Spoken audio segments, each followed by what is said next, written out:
کل عرض کیا تھا، سورۃ الحج مدینہ منورہ میں نازل ہوئی ہے۔ مکی صورتوں جیسے مضامین اس صورت میں بیان ہوئے ہیں۔ ہجرت، جہاد، حج اور قربانی جیسے شرعی احکام بھی اس میں بیان ہوئے ہیں۔ سورت کی ابتدا میں قیامت کے مناظر کو بیان کیا گیا ہے، اس انداز سے کہ دل دہل جائیں اور جسم پر کپ کپی طاری ہو جائے۔ اللہ رب العزت نے فرمایا کہ اے لوگو، اپنے رب سے ڈرو، بے شک قیامت کا زلزلہ بہت بڑا حادثہ ہے۔ قیامت کی، آخرت کی ہماری جو زندگی ہے، اس پر اللہ تعالیٰ نے دو طرح سے دلائل دیے ہیں۔ ایک تو یہ کہ اللہ تعالیٰ مردہ زمین پر بارش برساتے ہیں، مردہ زمین اس کی زندگی جاگ اٹھتی ہے، پھر وہاں سے کھیتیاں بھی اگتی ہیں اور باغات اور غلہ جات بھی۔ دوسری دلیل، اللہ تعالیٰ نے انسان کی تخلیق کے مراحل کو یہاں پر بیان کیا ہے۔ اگلی جو صورت ہے سورۃ المؤمنون، وہاں پر بھی اسی سے ملتا جلتا مضمون اللہ نے بیان فرمایا کہ جو اللہ انسان کو تخلیق کے ان مراحل سے گزارتا ہے کہ پانی کے قطرے سے جمع ہوا خون اور پھر اس کو بوٹی کی شکل میں اللہ تبدیل کرتا ہے، پھر اس میں ہڈیاں بناتا ہے، پھر ہڈیوں پر اللہ گوشت چڑھاتے ہیں اور اس پر پھر چمڑا چڑھاتے ہیں، پھر اس میں روح ڈالتے ہیں۔ اللہ تعالیٰ فرماتے ہیں جو اللہ ان مراحل سے انسان کو گزارتا ہے، وہ اللہ بنے ہوئے انسان کو دوبارہ زندہ کرنے پر بھی قادر ہے۔ کوئی بھی چیز ہو، ابتدا میں اس کا بنانا زیادہ مشکل ہوتا ہے، بنی ہوئی چیز اگر بکھر جائے تو پھر سے اس کا جوڑنا اتنا مشکل نہیں ہوتا۔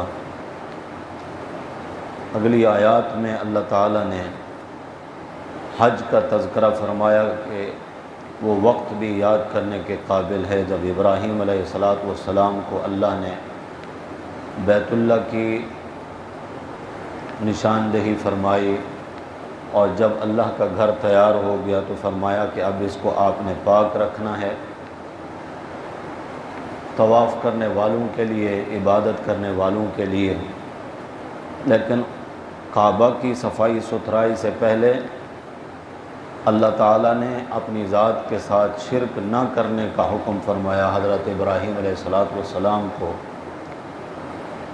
اور اسی کے ساتھ ہی فرمایا کہ آپ آواز دے کر لوگوں کو بلائیں حج کے لیے۔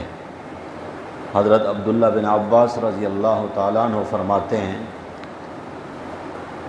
کعبہ کی سب سے پہلی تعمیر حضرت آدم علیہ السلام نے کی۔ نوح علیہ السلام کے زمانے کے طوفان اور بعد میں حوادث زمانہ کی وجہ سے کعبہ ختم ہو گیا، نئے سرے سے اس کا نقشہ جبریل امین نے حضرت ابراہیم علیہ السلام کو بتایا، اور پھر ابراہیم علیہ السلام نے اس کی تعمیر فرمائی تھی۔ اللہ رب العزت نے فرمایا کہ آپ آواز لگائیں۔ جبل ابی قبیس، اس پر چڑھ کر ابراہیم علیہ السلام نے آواز لگائی، اور پہلے اللہ تعالیٰ سے عرض کرنے لگے یا اللہ میری آواز کہاں تک جائے گی؟ آپ نے فرمایا آواز لگانا آپ کا کام ہے، لوگوں تک پہنچانا وہ میرا کام ہے۔ جب ابراہیم علیہ السلام نے یہ آواز لگائی ہے تو اس وقت جتنے لوگ دنیا میں موجود تھے، حتیٰ کہ بعد میں جن لوگوں نے پیدا ہونا تھا عالم ارواح میں تھے، وہاں تک اللہ تعالیٰ نے ابراہیم علیہ السلام کی اس آواز کو پہنچایا۔ حضرت عبداللہ بن عباس رضی اللہ تعالیٰ عنہ فرماتے ہیں جن لوگوں نے اس آواز پر لبیک اللہم لبیک کہا، اللہ ان کو ضرور حج نصیب فرمائیں گے، اور جتنی بار انہوں نے لبیک کہا تو اتنی بار اللہ ان کو حج کی سعادت نصیب فرمائیں گے۔ اب یہ بات ایسی ہے جیسے عالم ارواح میں اللہ تعالیٰ نے ہمیں اپنا تعارف کرایا۔ 9ویں پارے میں اللہ فرماتے ہیں ہم نے تم سے پوچھا تھا الست بربکم، کیا میں تمہارا رب نہیں ہوں؟ تمام روحوں نے اللہ کو جواب دیا قالوا بلا، کیوں نہیں یا رب، آپ ہی ہمارے رب ہیں۔ اب ظاہر ہے یہ اللہ کا ہم کلام ہونا ہمیں تو یاد نہیں ہے، عالم ارواح میں یہ بات ہوئی۔ تو اسی طرح ابراہیم علیہ السلام کی آواز پر لبیک کہنا بھی ہمیں نہیں معلوم، لیکن جس نے لبیک کہا اللہ ان کو حج کی سعادت نصیب فرمائیں گے۔ اللہ ہم سب کو بھی بار بار یہ سعادت نصیب فرمائیں۔ انہی آیات میں یہ بات بھی بیان ہوئی کہ اللہ کے محارم کی جو تعظیم ہے وہ بھی اجر و ثواب کا باعث ہے۔ محارم اللہ اور شعائر اللہ یعنی نشانیاں اللہ کی عبادت کی طرف متوجہ کرنے کے لیے، جیسے اللہ کا حرم ہے، بیت اللہ ہے، مسجد ہے، اذان ہے، رمضان کا مہینہ ہے، یہ شعائر اللہ کہلاتے ہیں۔ جس طرح اللہ کی عبادت کرنے پر اجر و ثواب ہے، اسی طرح شعائر اللہ کی تعظیم پر بھی اجر و ثواب ہے۔ کعبہ کی تعظیم کرنے کا ہمیں حکم دیا گیا، مسجد کی تعظیم کا حکم دیا گیا کہ مسجدوں کو پاک صاف رکھنا ہے، مسجد میں جوتے پہن کر اندر نہیں آتے، تو یہ مسجد کی تعظیم ہے، اس پر اللہ اجر و ثواب عطا فرماتے ہیں۔ تو جتنے بھی شعائر اللہ ہیں ان سب کی تعظیم پر بھی جس طرح نیک اعمال پر ثواب ملتا ہے، اسی طرح ان کی تعظیم پر بھی اللہ تعالیٰ اجر و ثواب عطا فرماتے ہیں۔ اس سے اگلی آیات میں مومنون کی کچھ صفات کو بھی اللہ نے بیان فرمایا، اور قربانی کے متعلق بھی احکامات بیان فرماتے ہوئے اللہ فرماتے ہیں یہ جو جانور تم اللہ کے راستے میں قربان کرتے ہو، ان جانوروں کو ہم نے تمہارے لیے مسخر کیا ہے، ان کو تمہارے تابع کیا ہے، اور اس لیے تابع کیا ہے لِتُكَبِّرُوا اللَّهَ عَلَى مَا هَدَاكُمْ، تاکہ تم ان قربانیوں پر اللہ کا نام بلند کرو۔ پھر جہاد اور قتال کے متعلق اللہ نے بیان فرمایا۔ مفسرین کرام فرماتے ہیں تقریباً 70 آیات پہلے ایسی گزر چکی تھیں جن میں مسلمانوں کو ہاتھ روکے رکھنے کا اللہ نے حکم دیا تھا۔ مدینہ منورہ پہنچ کر اب یہاں پر دوسرا سال تھا ہجرت کا، اللہ تعالیٰ نے مسلمانوں کو جہاد کی اجازت دی ان الفاظ کے ساتھ کہ اُذِنَ لِلَّذِينَ يُقَاتَلُونَ بِأَنَّهُمْ ظُلِمُوا، جن ظالموں نے تمہارے ساتھ ظلم کیا ہے ان سے جہاد کرنے کا اللہ تمہیں اذن دیتے ہیں، اجازت دیتے ہیں۔ یہ پہلی آیت ہے جس میں اللہ نے اجازت دی ہے، اور جہاد کی حکمت اللہ تعالیٰ نے یہاں پر بیان فرمائی ہے۔ وَلَوْلَا دَفْعُ اللَّهِ النَّاسَ بَعْضَهُمْ، اللہ تعالیٰ فرماتے ہیں کہ اگر اللہ جہاد کی اجازت نہ دیتا تو پھر دشمن جو ہے وہ خود سر ہو جاتے، کافر مومنوں پر چھا جاتے، جس کی وجہ سے عبادت خانے ویران ہو جاتے، جیسے مساجد ویران ہو جاتی ہیں۔ لیکن جب دشمن کو اینٹ کا جواب پتھر سے ملنے کا ڈر ہوگا تو وہ اس اقدام سے پہلے 100 بار سوچے گا۔ آج کے مسلمان نے چونکہ جہاد کو چھوڑ دیا ہے، اس لیے اب کافروں کو نہ اقدامی جہاد کا خوف ہے اور نہ ہی دفاع کا، اسی لیے وہ جنگلی درندوں کی طرح جب چاہتے ہیں جس اسلامی ملک میں چاہتے ہیں دناتے پھرتے ہیں، کیونکہ ان کو جہاد کا کوئی خوف نہیں۔ جب تک مسلمانوں نے جہاد والا فریضہ اپنائے رکھا تب تک مسلمان سر اٹھا کر چلتے تھے اور کفر سر جھکا کر چلتا تھا۔ دعا کیا کریں اللہ تعالیٰ مسلم امہ کے جو حکمران ہیں، سربراہان ملت ہیں، اللہ ان کو قرآن مقدس کی ان آیات میں غور کرنے کی اور ان پر عمل کرنے کی اللہ ان کو توفیق عطا فرمائے۔ اسی صورت میں اللہ کے سوا جن لوگوں کو لوگ پوجتے ہیں، مدد کے لیے بلاتے ہیں، ان کو مشکل کشا اور حاجت روا سمجھتے ہیں، اللہ تعالیٰ نے بڑے عجیب انداز سے ان کی بے بسی کو بیان فرمایا۔ اس صورت کا جو آخری رکوع ہے ان الفاظ سے شروع کیا، یا ایھا الناس۔ صورت کی ابتدا بھی اسی لفظ سے ہوئی تھی، اے سارے کائنات کے لوگوں، ضرب مثل فاستمعوا لہ، اللہ ایک مثال بیان فرمانے لگے ہیں، ذرا کان لگا کر سننا۔ بات شروع کرنے سے پہلے اللہ متوجہ فرما رہے ہیں فاستمعوا لہ، توجہ سے سننا، ان الذین تدعون من دون اللہ، اللہ کے سوا جن کو تم مدد کے لیے بلاتے ہو مشکل کشا حاجت روا سمجھ کر، لن یخلقوا ذبابا ولو اجتمعوا لہ، فرمایا وہ تو ایک مکھی بھی نہیں بنا سکتے، اکیلا کوئی مشکل کشا تمہارا نہیں بنا سکتا، نہیں ولو اجتمعوا لہ، وہ سارے کے سارے جن کو تم حاجت روا مشکل کشا سمجھتے ہو وہ سارے کے سارے مل کر بھی ایک مکھی نہیں بنا سکتے۔ مکھی بنانا تو بہت دور کی بات ہے، اللہ تعالیٰ فرماتے ہیں ان یسلبہم الذباب شیئا لا یستنقذوہ منہ، اگر ان کے کھانے میں سے مکھی کوئی ذرہ اٹھا کر نہیں چھین کر لے جائے، یسلب اللہ فرما رہے ہیں وہ مکھی ایک ذرہ ان سے چھین کر لے جائے، لا یستنقذوہ منہ، اس مکھی سے وہ ذرہ چھڑا بھی نہیں سکتے۔ ضعف الطالب والمطلوب، فرمایا کہ جو مانگنے والا ہے وہ بھی ضعیف ہے، جن سے مانگ رہا ہے وہ بھی ضعیف اور کمزور ہیں۔ ما قدر اللہ حق قدرہ، اللہ شکوہ کرتے ہیں انسانوں سے، جس طرح اللہ کی قدر کرنی چاہیے تھی تم نے اس طرح اللہ کی قدر نہیں پہچانی، جبکہ ایک طرف وہ اتنا ضعیف اور کمزور ہیں اور دوسری طرف اللہ کون ہے؟ ان اللہ لقوی عزیز، ایک طرف قوی ذات ہے ایک طرف کمزور ہیں، وہ بنانے والا ہے، یہ خود پیدا کیے گئے ہیں، ان کو کیسے تم مشکل کشا حاجت روا سمجھتے ہو؟ وہ تو اتنا کمزور اور ضعیف ہیں کہ مکھی سے وہ ذرہ نہیں چھڑا سکتے، اور تم کہتے ہو کہ 5 کلو کا بیٹا دے دیتے ہیں۔ اللہ تعالی ہم سب کو قرآن مقدس کی سمجھ نصیب فرمائیں، جس طرح سورت کے دیگر آیات میں احکامات اور دلائل اللہ تعالیٰ نے دیے، آخر میں پھر ان کو اللہ تعالیٰ نے دہرایا ہے اور مسلمانوں کو حکم دیا ہے جہاد کا، نماز کا، زکوٰۃ کا، اور بتایا ہے کہ تمہارا جو مولا ہے نعم المولا و نعم النصیر، تمہارا بہتر مولا ہے اور اللہ ہی کی ذات مولا ہے۔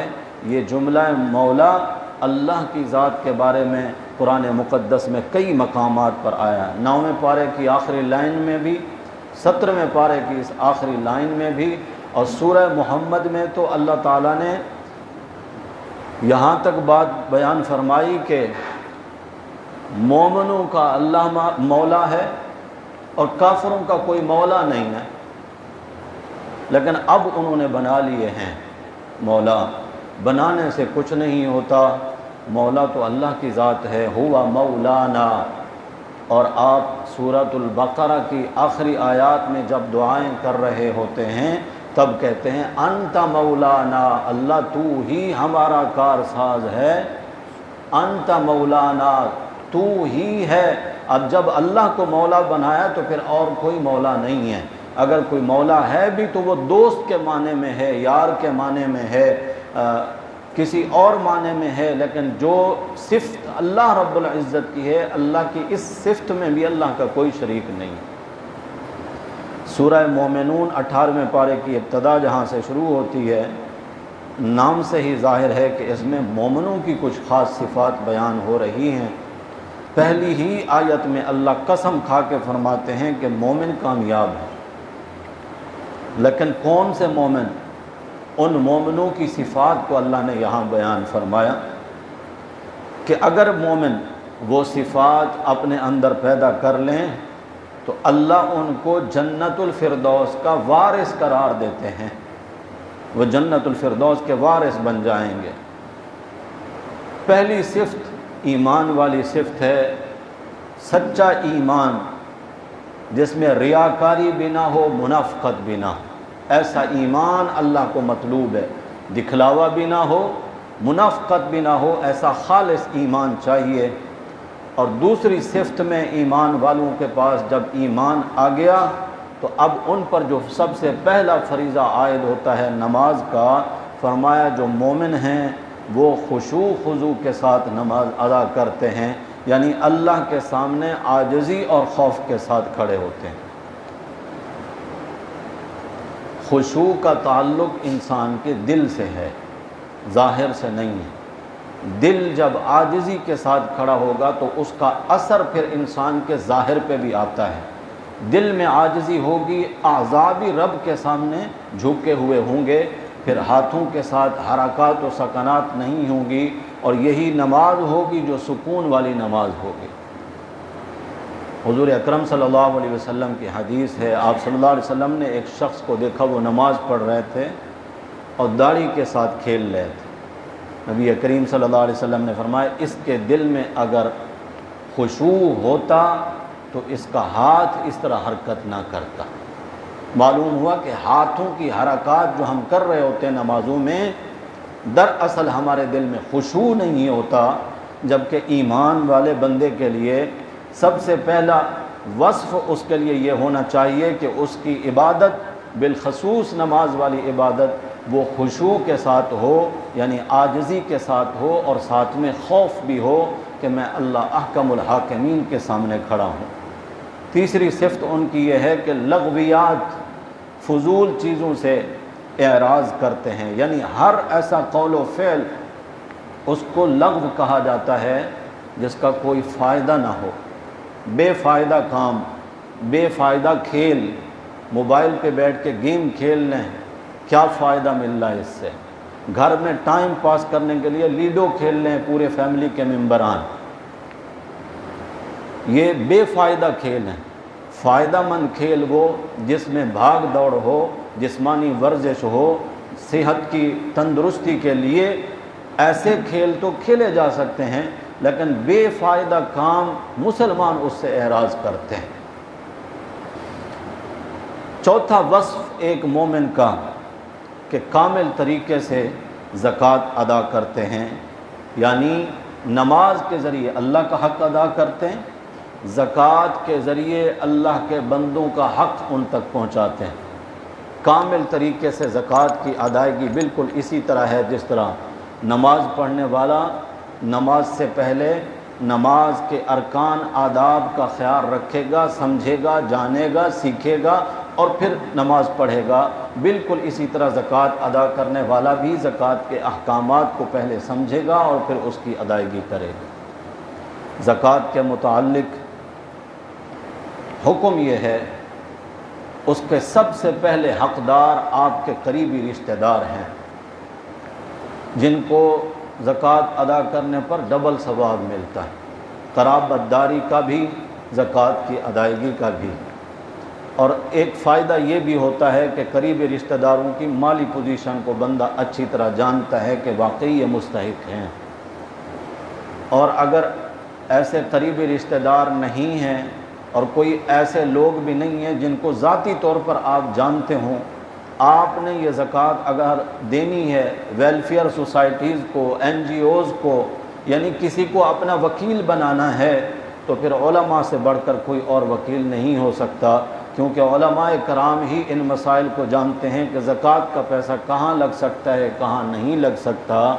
جتنا خوف اور خشیت ایک عالم کے دل میں، کیونکہ اللہ خود گواہی دیتے ہیں انما یخشی اللہ من عبادہ العلماء، یہ سورہ فاطر کا جملہ ہے، اللہ فرماتے ہیں سب سے زیادہ اللہ سے ڈرنے والے علماء ہیں۔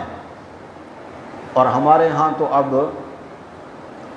وہ این جی او بھی ہم سے زکوٰۃ مانگ رہی ہے جن کے اپنے مذہب میں زکوٰۃ جائز ہی نہیں ہے، جن کے اپنے مذہب میں انہوں نے جلوس نکال کر، دھرنے دے کر جنرل ضیاء الحق کے دور میں لکھوا لیا تھا کہ یہ جو بینک میں زکوٰۃ کی کٹوتی ہوتی ہے یکم رمضان کو، ہمیں اس سے مستثنا دیا جائے، کیونکہ ہم زکوٰۃ کو نہیں مانتے۔ وہ منکرین زکوٰۃ ہیں، مسلمانوں سے زکوٰۃ مانگ رہے ہیں، اور اس پر آواز اٹھانے والے صرف علماء، عوام کو کوئی خبر ہی نہیں، بلکہ عوام ان کی تعریفیں کرتی دکھائی دیتی ہے جو وہ خدمت خلق کر رہے ہیں۔ یاد رکھیے، مسلمان کی زکوٰۃ کا مستحق ایک صحیح العقیدہ مسلمان ہی ہے، ایک موحد انسان جو توحید پرست ہے، اس کے مال کی زکوٰۃ کا حقدار بھی توحید پرست ہے، مشرک نہیں ہو سکتا۔ کوئی کافر اس زکوٰۃ کا آپ نفلی صدقے کے ذریعے ایک کافر کی مدد کر سکتے ہیں، اس کا تعاون کر سکتے ہیں، لیکن صدقات واجبہ جس طرح فطرہ ہے، فدیہ ہے اور زکوٰۃ ہے، یہ مال کسی کافر کو نہیں دیا جا سکتا، اور جن کے مذہب میں زکوٰۃ ہے ہی نہیں، آپ کی دی ہوئی زکوٰۃ کو اس نے کس مصرف میں خرچ کرنا ہے وہ کیا جانے گا، جس کے مذہب میں ہی نہیں ہے۔ تو اس لیے اپنی زکوٰۃ کو کامل طریقے سے ادا کرنے کا مطلب یہی ہے کہ قابل اعتماد جگہ پر دیں، اور خاص طور پر میں تو کہا کرتا ہوں، آج رمضان کے ایام ہیں، ہر مصلی پہ کھڑا ہوا حافظ اور قاری آپ کو متوجہ کرتا ہے کہ یہ کہاں سے پڑھ کر آیا ہے، دینی مدرسے، آپ کے دیے ہوئے زکوٰۃ صدقات کے اموال سے کھا پی کر، لباس پہن کر، علاج کرا کر، یہی حافظ صاحب جو کل کا بچہ تھا آج وہ مسجد کا امام ہے، آج وہ آپ کی تراویح کا امام ہے، آپ کو قرآن سنا رہا ہے، تو یہ صدقہ جاریہ میں حصہ ڈالنا ہے۔ زکوٰۃ تو آپ نے دینی ہی ہے، وہ فریضہ تو آپ نے ادا کرنا ہی ہے۔ دینی مدارس کے طلباء کو دینے کا فائدہ یہ ہوگا کہ آج کا یہ طالب علم کل کا مفتی ہوگا، کل کا عالم ہوگا، کل کا مذہبی اسکالر ہوگا، کل کا ایک امام اور خطیب ہوگا، اور پھر اس کے وعظ و نصیحت سے ہزاروں لوگ مستفید ہوں گے، آپ کا حصہ اس میں شامل رہے گا۔ کیونکہ ہم گزر کے آئے ان مراحل سے، ہمیں پتہ ہے جن لوگوں نے ہماری خدمت کی، ہمارے ساتھ تعاون کیا، آج وہ لوگ اس دنیا میں نہیں ہیں، لیکن ہم یہ جو اللہ کی وحدانیت، اللہ کے نبی کی سنت اور سیرت کو آپ کے سامنے بیان کرتے ہیں، ہم اگر ان کے لیے دعا نہ بھی کریں تو ہمارے ہر جملے میں ان کا اجر و ثواب لکھا ہوا ہے، اللہ ان کو ضرور اس کی نیکیاں عطا فرما رہے ہوں گے، کیونکہ ان کے تعاون سے ہی ہم یہاں تک پہنچے۔ اللہ ہم سب کو اس چیز کی سمجھ اور فہم نصیب فرمائے۔ پانچویں صفت اللہ تعالیٰ نے مومن بندے کی یہ بیان فرمائی ہے کہ وہ زنا اور فحش کاموں سے اپنے آپ کو بچا کر رکھتا ہے۔ موبائل ایک ایسی بلا ہے، ایک ایسی مصیبت ہے، خلوت میں آپ کو سینما میسر ہے، اور آپ دنیا کی ہر برائی اس میں دیکھ سکتے ہیں۔ اس لیے ایک مومن کی شان یہی ہونی چاہیے، جس طرح وہ لوگوں کے سامنے ان چیزوں کے دیکھنے میں شرم اور عار محسوس کرتا ہے، خلوت میں بھی رب کی ذات کا تصور ہونا چاہیے کہ میرا آقا، میرا مولا، میرا رب میرے ہر عمل سے واقف ہے، اس لیے فحش کاموں سے اجتناب کرنا چاہیے۔ ایک صفت یہ بھی بیان فرمائی کہ جو مومن ہوتے ہیں وہ امانت کی حفاظت کرتے ہیں اور وعدے پورے کرتے ہیں۔ آخری جو صفت 7ویں نمبر پر بیان کی گئی، اس کو پھر اللہ دہراتے ہیں کہ مومن بندہ اپنی نماز کو ضائع نہیں کرتا بلکہ اپنی نماز کی حفاظت کرتا ہے۔ فی صلاتہم یحافظون، پہلے تھا خاشعون کہ نماز میں خشوع خضوع اختیار کرتے ہیں، اب ہے نماز کی حفاظت کرنا۔ تو نماز کی حفاظت اسی صورت میں ہو سکتی ہے کہ نماز کے ارکان اور آداب کو سمجھ کر ان کی رعایت رکھتے ہوئے صحیح طریقے سے نماز ادا کی جائے۔ اس سے اگلی آیات میں اللہ تعالیٰ نے ان بد نصیب لوگوں کا ذکر کیا ہے جو قرآن اور صاحب قرآن صلی اللہ علیہ وسلم کا مذاق اڑاتے ہیں۔ ان کے لیے اللہ تعالیٰ نے 3 اسباب بھی بیان فرمایا کہ دراصل یہ عقل کو استعمال نہیں کرتے بلکہ قرآن میں غور و تدبر کیے بغیر انکار کر دیتے ہیں، اور فرمایا کہ ضد اور عناد کی بنیاد پر اللہ کے رسول کو یہ جھٹلاتے ہیں۔ اور تیسرا سبب اللہ نے سوالیہ انداز میں کیا ہے کہ انہیں محمد صلی اللہ علیہ وسلم معاذ اللہ آپ کی ذات میں ان کو کوئی جنون کے آثار دکھائی دیتے ہیں؟ نہیں۔ سورہ قلم میں فرمایا ما انت بنعمت ربک بمجنون، قرآن جیسی عظیم نعمت میرے پیغمبر ہم کسی مجنون کو تھوڑی دیا کرتے ہیں۔ اور اللہ تعالیٰ نے اپنی قدرت کے یہاں پر شاہکار تکوینی دلائل بیان فرمائے ہیں۔ آسمان کا تہ بتہ 7 آسمان اللہ نے جو پیدا فرمائے ہیں، بارش کا برسانا، بارش کے نتیجے میں مختلف غلہ جات اور پھلوں کا اگانا، چوپایوں اور ان کے اندر جو اللہ تعالیٰ نے ہمارے لیے فائدے رکھے کہ حلال جانوروں کا دودھ اور گوشت، اور پھر ان کی اون اور ان پر سواری، اور پھر بار اٹھانا یعنی وزن اٹھانے کے کام ہم ان سے لیتے ہیں جانوروں سے، تو اللہ تعالیٰ نے اس کو بھی اپنی قدرت کی نشانی کے طور پر بیان فرمایا، اور اس کے بعد پھر یہ صورت بعض انبیاء علیہم الصلاۃ والسلام کے قصص بیان کرتی ہے۔ فرمایا کہ ان سب کی دعوت ایک ہی تھی، پروگرام ایک ہی تھا، مقصد سب تمام انبیاء کا ایک ہی تھا، اور ایسا محسوس ہوتا تھا کہ وہ سارے کے سارے ایک ہی زمانے میں مبعوث ہوئے ہیں۔ پھر ان کے بعد ان کی امتیں مختلف فرقوں میں تقسیم ہو گئیں۔ پہلے انبیاء کی امتیں تو تقسیم ہوئی ہی ہیں، لیکن آخری نبی صلی اللہ علیہ وسلم کی امت بھی اختلافات کا شکار ہو گئی، حالانکہ اس امت کا رب بھی ایک ہے، رسول بھی ایک ہے، کعبہ بھی ایک ہے، قرآن بھی ایک ہے، لیکن امت ہے کہ ایک نہیں ہوئی۔ وجہ اس کی یہ ہے کہ ایک رہنے کے لیے جو اصول اللہ تعالیٰ نے بیان فرمایا تھا، وَاعْتَصِمُوا بِحَبْلِ اللَّهِ جَمِيعًا وَلَا تَفَرَّقُوا، تم سارے کے سارے مل کر اللہ کی رسی کو مضبوطی سے تھام لو، فرقوں میں نہ بٹو۔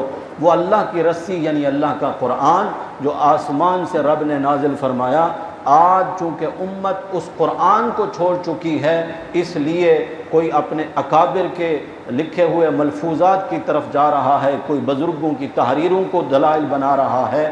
آج بھی اگر امت قرآن پر جمع ہو جائے تو سارے اختلافات ختم ہو سکتے ہیں۔ آپ سنتے چلے آ رہے ہیں، میں تو مختصراً اس وقت میں بتاتا جا رہا ہوں۔ جو برائیاں ہمارے سامنے عقائد کی، اعمال کی جو لوگوں کے اندر پھیل چکی ہیں، اس کا سبب یہی ہے کہ قرآن سے دوری ہے، لا علمی ہے۔ اگر قرآن کے مطابق آ جائیں تو قرآن تو ہر معاملے میں مکمل رہنمائی کرتا ہے۔ پھر اس صورت میں آگے چل کر اللہ تعالیٰ نبی کریم صلی اللہ علیہ وسلم کے ذریعے مشرکین سے سوالات کرتے ہیں اپنی ذات کے بارے میں۔ قُلْ لِمَنِ الْأَرْضُ وَمَنْ فِيهَا، میرے پیغمبر آپ ان سے پوچھیں یہ زمین اور جو کچھ زمین میں ہے کس کا ہے؟ اللہ فرماتے ہیں سَيَقُولُونَ لِلَّهِ، وہ ضرور کہہ اٹھیں گے کہ یہ سب اللہ کا۔ آپ سوال کریں قُلْ مَن رَّبُّ السَّمَاوَاتِ السَّبْعِ وَرَبُّ الْعَرْشِ الْعَظِيمِ، آپ سوال کریں یہ ساتوں آسمانوں کا مالک کون ہے، عرش عظیم کا مالک کون ہے؟ اللہ فرماتے ہیں آپ جیسے سوال کریں گے وہ ضرور کہہ اٹھیں گے کہ یہ ان ساری چیزوں کا مالک اللہ ہے۔ اسی طرح اگلی آیت میں پھر فرمایا کہ آپ ان سے یہ بھی سوال کریں کون ہے جو پناہ دے سکتا ہے اور اس کے سامنے کوئی کسی کو پناہ نہیں دے سکتا، من یجیر ولا یجار علیہ۔ پھر سوال کیا گیا، اللہ تعالیٰ فرماتے ہیں میرے پیغمبر آپ پوچھیں گے تو وہ کہہ اٹھیں گے کہ یہ سب کچھ اللہ ہی کی ذات ہے۔ پھر یہ صورت بتاتی ہے کہ قیامت کے دن اعمال کا وزن ہوگا، جن کے نیک اعمال کے پلڑے بھاری رہے وہ کامیاب ہو جائیں گے، جن کے ترازو ہلکے رہے وہ ناکام اور خاسر رہیں گے۔ یہاں یہ بات توجہ کے قابل ہے کہ اللہ نے شمار کا ذکر نہیں کیا کہ تمہاری نمازیں گنی جائیں گی، روزے گنے جائیں گے، سجدے شمار ہوں گے، نہیں، وزن ہوگا۔ جہاں بھی قرآن میں آیا ہے بات وزن کی آئی ہے کہ ان کو تولا جائے گا۔ اعمال میں وزن آئے گا نیت سے، اعمال میں وزن آئے گا نیت سے۔ اللہ کی رضا کے لیے پڑھی گئی نماز تو وزنی ہوگی، کسی کو دکھانے کے لیے جو نماز ہے، جس طرح منافقین کی نماز کا اللہ قرآن میں کئی مقامات پر ذکر کرتے ہیں، اور سورہ ماعون میں بھی ہے الذین ھم یراؤون، وہ لوگوں کو دکھانے کے لیے نماز پڑھتے ہیں، تو ظاہر ہے کہ اس عمل میں کوئی وزن نہیں ہوگا، اللہ اعمال کو شمار نہیں کریں گے۔ اس لیے میں اکثر کہا کرتا ہوں لیلۃ القدر کی راتیں ہوں یا کوئی اور خاص موقع، رکعتیں گننے کی بجائے کہ میں نے اتنی رکعتیں پڑھی ہیں یا اتنی دیر تک میں نے عبادت کی ہے، 2 سجدے نصیب ہو جائیں لیکن ہوں خالص اللہ کی رضا کے لیے، ان کا جو وزن ہے وہ ہزاروں رکعتوں جس میں وزن نہ ہو ان پر یہ 2 سجدے بھاری ہو سکتے ہیں۔ تو اللہ تعالیٰ نے اعمال کے وزن کا ذکر فرمایا، من ثقلت موازینہ فاولئک هم المفلحون، فرمایا جن کے اعمال نامے میں وزن ان کے اعمال نیک اعمال کے بھاری رہے تو وہ کامیاب رہیں گے۔ آگے جو صورت ہے سورہ نور ہے، نور تو روشنی کو کہتے ہیں، انسان کی عفت اور پاک دامنی کے متعلق خاص طور پر اس میں جو احکامات آئے ہیں وہ واقعی ہماری زندگی میں نور اور روشنی پیدا کر سکتے ہیں۔ سیدہ عائشہ صدیقہ رضی اللہ تعالی عنہا خصوصیت کے ساتھ خواتین کو یہ صورت سکھانے کی تاکید فرمایا کرتی تھیں کہ سورہ نور خواتین کو سکھائی جائے۔ اس میں کئی طرح کے احکامات آئے ہیں، لیکن ان سب کا تعلق انسان کی عفت اور پاک دامنی کے ساتھ ہے۔ زنا کی سزا، زانیوں کا حکم بھی بیان فرمایا گیا، اور پھر اس کے بعد تہمت اگر کوئی کسی پر لگائے اس کا بھی حکم اللہ تعالیٰ نے بیان فرمایا۔ گھر میں داخل ہونے کے آداب سکھائے گئے۔ ایمان والے مردوں اور عورتوں کو نظریں جھکائے رکھنے کے احکامات بھی فرمائے۔ حقوق زوجیت کے متعلق بھی اللہ نے حکم دیا۔ یہاں پر اللہ رب العزت نے خاص طور پر اس واقعے کی طرف اشارہ فرمایا ہے، اور وہ آیات اسی صورت میں ہیں جو ام المؤمنین سیدہ عائشہ رضی اللہ تعالی عنہا کی پاک دامنی اور طہارت کو بیان کیا ہے۔ جن آیات میں ہوا یہ تھا کہ تقریباً سن 6 ہجری میں ایک غزوے کے موقع پر حضرت عائشہ صدیقہ رضی اللہ تعالی عنہا پر منافقین اور یہودیوں نے مل کر تہمت لگائی، الزام لگایا۔ نبی کے گھرانے پر وار تھا، کوئی معمولی بات نہیں تھی۔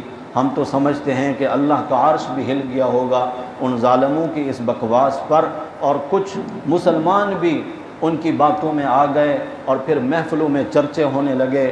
خود نبی کریم صلی اللہ علیہ وسلم کو جب پتہ چلا تو چونکہ عالم الغیب ذات تو اللہ کی ہے، حقائق جب تک اللہ نہ بتائے کسی کو کیا پتہ، حضور اکرم صلی اللہ علیہ وسلم مغموم رہنے لگے، پریشان رہنے لگے۔ حضرت عائشہ رضی اللہ تعالی عنہا کو جب محسوس ہوا تو آپ اجازت لے کر اپنے میکے چلی گئیں والدین کے گھر میں۔ ہر طرف مسلمان رو رہے ہیں، اللہ ابھی تک خاموش ہیں۔ تقریباً 1.25 مہینہ گزر گیا اس پریشانی میں۔ حضور اکرم صلی اللہ علیہ وسلم بے چین ہیں۔ مسلمان جانتے ہیں حضرت عائشہ رضی اللہ تعالی عنہا نبی کریم صلی اللہ علیہ وسلم کی محبوبہ ہیں۔ آپ کی دیگر ازواج مطہرات میں حضرت عائشہ کو ایک نمایاں مقام حاصل ہے۔ امت تک خواتین کے اور آپ صلی اللہ علیہ وسلم کی گھریلو زندگی کے جتنے احکامات باہر پہنچے ہیں وہ اکثر حضرت عائشہ رضی اللہ تعالی عنہا کے ذریعے پہنچے ہیں، جن سے 2000 سے بھی زائد اللہ کے نبی صلی اللہ علیہ وسلم کی احادیث روایت کی گئی ہیں۔ حضرت عائشہ رضی اللہ تعالی عنہا کے بارے میں حضور اکرم صلی اللہ علیہ وسلم صحابہ کرام سے رائے لیتے ہیں۔ حضرت ابو بکر کی تو وہ بیٹی تھی، کچھ بھی نہیں پوچھا گیا۔ حضرت عمر سے نبی کریم صلی اللہ علیہ وسلم پوچھتے ہیں، عمر تم بتاؤ عائشہ کے بارے میں۔ حضرت عمر نے کتنا پیارے انداز میں سوال کیا، یا رسول اللہ آپ مجھے یہ بتائیں آپ کے جتنے نکاح ہوئے ہیں آپ کی مرضی سے ہوئے ہیں یا اللہ کے حکم سے ہوئے ہیں؟ حضور اکرم صلی اللہ علیہ وسلم نے فرمایا کہ میرے نکاح اور میری بیٹیوں کے نکاح اللہ کے حکم سے ہوئے۔ عثمان کے نکاح میں رقیہ دی تھی، اس کی وفات کے بعد پھر ام کلثوم بھی انہی کو دی۔ پھر جب ان کا بھی انتقال ہوا تو فرمانے لگے کہ کاش میری 40 بیٹیاں ہوتی اور یکے بعد ان کا انتقال ہو جاتا تو میں عثمان تیرے نکاح میں دیتا۔ عثمان کیا، عثمان اللہ اور اس کے رسول کے منتخب شدہ تھے۔ اسی طرح علی کے نکاح میں اپنی بیٹی فاطمہ کا رشتہ دیا تو وہ بھی اللہ کے حکم سے۔ تو حضور فرمانے لگے میں نے اپنی مرضی سے نکاح نہیں کیے۔ حضرت عمر عرض کرنے لگے یا رسول اللہ، اللہ نے آپ کے لیے اچھی عورت کا انتخاب کیا ہے۔ عائشہ کے بارے میں جو بھی ہیں یہ سراسر الزامات ہیں، اور جو الفاظ حضرت عمر رضی اللہ تعالیٰ عنہ نے کہے تھے بالکل وہی الفاظ اللہ رب العزت نے قرآن کی آیت میں نازل فرمائے، سبحانک ھذا بہتان عظیم۔ یہ زمین پر الفاظ حضرت عمر کے تھے، عرش برین سے اللہ نے قرآن کی آیت میں اس کو نازل فرمایا۔ حضرت عثمان سے جب پوچھا حضور نے تو حضرت عثمان غنی رضی اللہ تعالیٰ عنہ عرض کرنے لگے یا رسول اللہ، جب سے میں مسلمان ہوا ہوں غور سے میں نے آپ کا مشاہدہ کیا، آپ کو لباس پہنے بھی دیکھا، آپ کی قمیض اور چادر مبارک کو اترے ہوئے بھی دیکھا، آپ کا بستر بھی دیکھا۔ میں نے کبھی آپ سے منسلک کسی لباس پر مکھی بیٹھتے نہیں دیکھا۔ جو رب ایک مکھی کو آپ کے جسم کے لباس پر نہیں بیٹھنے دیتا وہ کسی غلط قسم کی عورت کو آپ کے بستر پر کیسے آنے دے؟ اس طرح کی رائے آپ صلی اللہ علیہ وسلم نے لی۔ آپ صلی اللہ علیہ وسلم تو ویسے بھی دل سے مطمئن تھے، لیکن اس وقت تک معاملہ کیسے کھلے جب تک رب نہ کھولے۔ 1.25 مہینے کے بعد آسمان کے رب نے یہ قرآنی آیات نازل فرما کر حضرت عائشہ رضی اللہ تعالیٰ عنہ کی طہارت اور پاک دامنی کو بیان فرمایا۔ یہ روئے زمین پر پہلا موقع تھا جب کسی کی پاک دامنی کو اللہ نے آسمان سے نازل کردہ قرآنی آیات میں بیان فرمایا۔ دیکھیں، الزام اور تہمت بی بی مریم پر بھی لگی، لیکن اللہ نے ان کی طہارت اور پاک دامنی کو بیان نہیں فرمایا۔ حضرت عیسیٰ کی زبانی ان کی طہارت اور پاک دامنی کو بیان کیا گیا۔ الزام تو یوسف علیہ السلام پر بھی لگا، لیکن ان کی پاک دامنی کے لیے بھی شاہد من اہلہا، ایک بندے کو بلوایا گیا۔ لیکن حضرت عائشہ وہ خوش قسمت عورت ہیں جن کی پاک دامنی کو اس طرح اللہ نے بیان کیا۔ امیر شریعت سید عطاء اللہ شاہ بخاری رحمۃ اللہ علیہ فرمایا کرتے تھے، عائشہ جب تجھ پر الزام لگا تو مدینے کی گلیوں میں رب اتر آیا تھا تیری صفائی بیان کرنے کے لیے۔ یعنی قرآن جو رب کا کلام آ گیا تو وہ اپنے انداز میں یوں فرمایا کرتے تھے، حضرت عائشہ کو اس دنیا سے وفات پائے ہوئے 1400 سال سے زائد عرصہ گزر چکا، اتنی صدیوں سے مسلمان ان کی طہارت کی آیات پڑھتے چلے آ رہے ہیں اور قیامت تک پڑھتے رہیں گے۔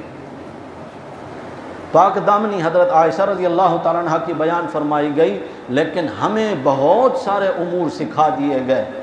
کسی مسلمان پر کوئی اگر تہمت لگا دے تو اس کی سزا کیا ہے، یہ بھی اسی میں بیان کیا گیا۔ اللہ کے ہر معاملے میں حکمت پوشیدہ ہوتی ہے جس کو رب ہی جانتا ہے۔ ایک غزوے میں حضور اکرم صلی اللہ علیہ وسلم نے پڑاؤ ڈالا، نماز کا وقت ہو گیا، دور دور تک پانی کا نام و نشان نہیں، صحابہ پریشان ہو گئے۔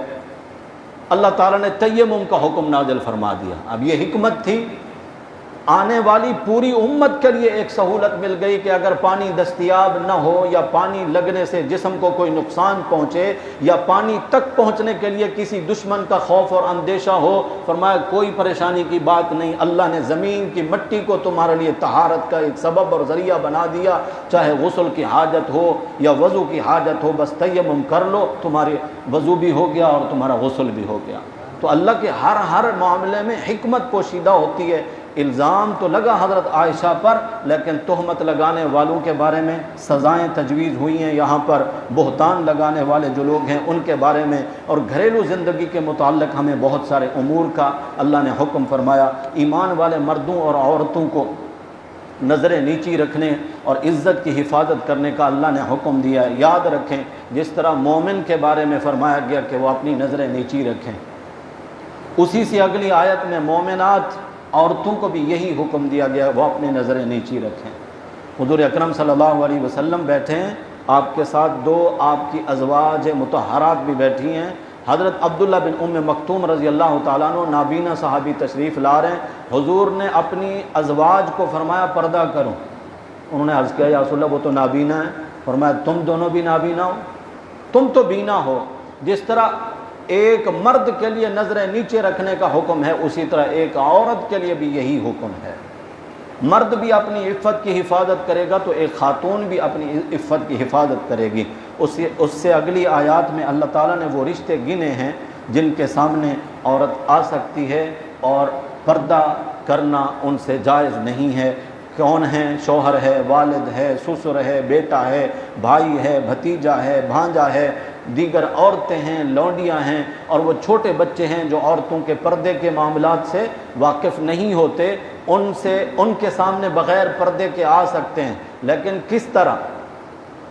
اس میں بھی لباس کا کہ اپنے سینوں پر اوڑھنیاں ڈال لیں۔ قرآن کا جن لوگوں کو علم نہیں ہے یا سرسری طور پر وہ مطالعہ کرتے ہیں، وہ اس آیت کو باہر کے احکامات کے متعلق فٹ کرتے ہیں، حالانکہ یہ ان محارم جن سے کبھی بھی نکاح نہیں ہو سکتا، سسر سے ایک عورت کا کبھی بھی نکاح نہیں ہو سکتا، والد سے نہیں ہو سکتا، بھائی سے اور بھتیجے سے، بھانجے سے، تو یہ تو ان کے سامنے آنے کا حکم تھا کہ ان کے سامنے بھی اپنے سینوں پر کپڑا ڈالے رکھیں، باپ کے سامنے، سسر کے سامنے، بھتیجے کے سامنے، بھانجے کے سامنے، باہر کیا کرنا ہے وہ حکم آگے سورہ احزاب میں دے دیا کہ قل لازواجک و بناتک و نساء المؤمنین یدنین علیہن من جلابیبہن، اگر گھر سے باہر نکلنا پڑے میرے پیغمبر آپ اپنی بیویوں کو، اپنی بیٹیوں کو، مومنات عورتوں کو فرما دیں بڑی چادر لے کر گھر سے نکلیں جو سر سے لے کر پاؤں تک پورے جسم کو چھپا دیں۔ گھر کے متعلق یہ حکم تھا، باہر کے متعلق وہ احکامات ہیں۔ عورت کے پاؤں کی آہٹ پر بھی اللہ نے پابندی لگائی ہے، لا یضربن بارجلہن لیعلم ما یخفین من زینتہن، پوشیدہ اور چھپا ہوا ایسا زیور جو بجتا ہے پاؤں کی آہٹ میں، یا ہیل والی جوتا ایسا استعمال کرنا کہ اس کے چلنے سے ایک آواز پیدا ہو، اللہ فرماتے ہیں اس طرح پاؤں کی آہٹ پر بھی پابندی ہے کہ عورت